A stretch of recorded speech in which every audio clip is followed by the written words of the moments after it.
Upin Ipin dan Tawon Raksasa.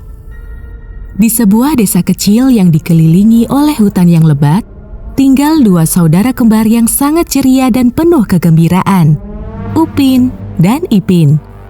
Mereka tinggal bersama neneknya yang bijaksana di sebuah rumah kayu yang sederhana. Desa mereka selalu tenang dan damai, hingga suatu hari terjadi sesuatu yang tidak pernah mereka duga. Pagi itu, ketika Upin dan Ipin sedang bermain di halaman rumah, mereka tiba-tiba mendengar suara gemuruh yang menggetarkan tanah. Mereka berdua segera berlari ke tepi hutan untuk melihat apa yang sedang terjadi. Saat mereka sampai, mereka melihat sesuatu yang tidak biasa. Dari dalam hutan muncul tawon-tawon raksasa yang terbang rendah di udara. Tawon-tawon itu sangat besar, dengan sayap yang menghasilkan desiran angin yang kuat.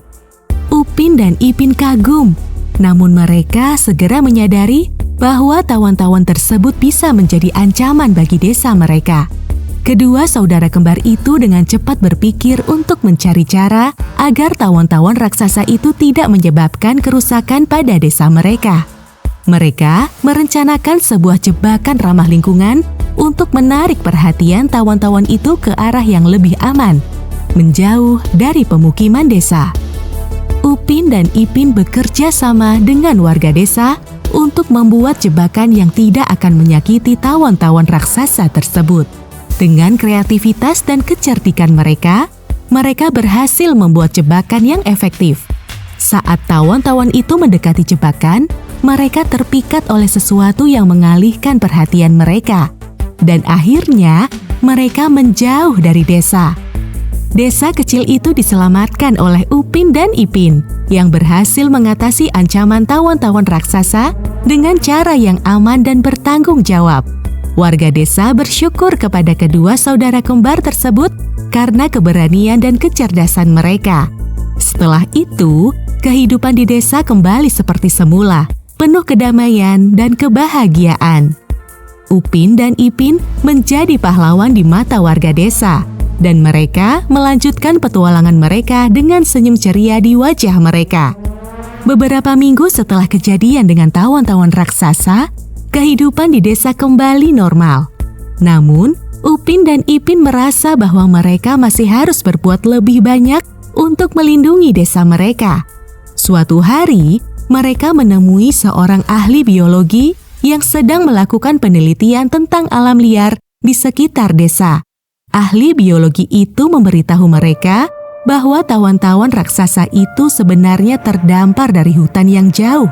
Kondisi alam liar mereka terganggu oleh perubahan lingkungan dan cuaca ekstrim. Upin dan Ipin menyadari bahwa mereka perlu melakukan sesuatu untuk membantu menjaga keseimbangan alam di sekitar desa mereka. Mereka memutuskan untuk membentuk kelompok penjaga alam yang terdiri dari anak-anak di desa.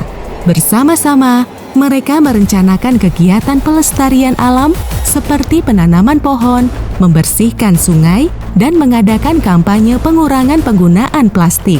Semua warga desa, dari yang muda hingga yang tua, bergabung dalam usaha ini untuk menjaga lingkungan mereka. Upin dan Ipin juga bekerja sama dengan ahli biologi dan pakar lingkungan untuk mengembangkan program pelestarian hutan di sekitar desa. Mereka belajar tentang pentingnya keanekaragaman hayati dan menjaga habitat alam liar. Desa kecil mereka menjadi contoh bagi desa-desa sekitarnya dalam upaya pelestarian alam. Seiring berjalannya waktu, desa mereka menjadi lebih hijau dan sehat. Suara burung berkumandang lebih merdu, sungai bersih dari sampah, dan alam liar kembali pulih. Upin dan Ipin bahagia melihat perubahan positif yang mereka bawa ke desa mereka. Dengan semangat pelestarian alam yang terus berkobar, Upin dan Ipin serta warga desa mereka melanjutkan upaya mereka untuk menjaga keindahan alam dan lingkungan di sekitar mereka. Desa kecil itu menjadi contoh inspiratif bagi orang-orang dimanapun untuk hidup berdampingan dengan alam dan menjaga bumi ini untuk generasi mendatang.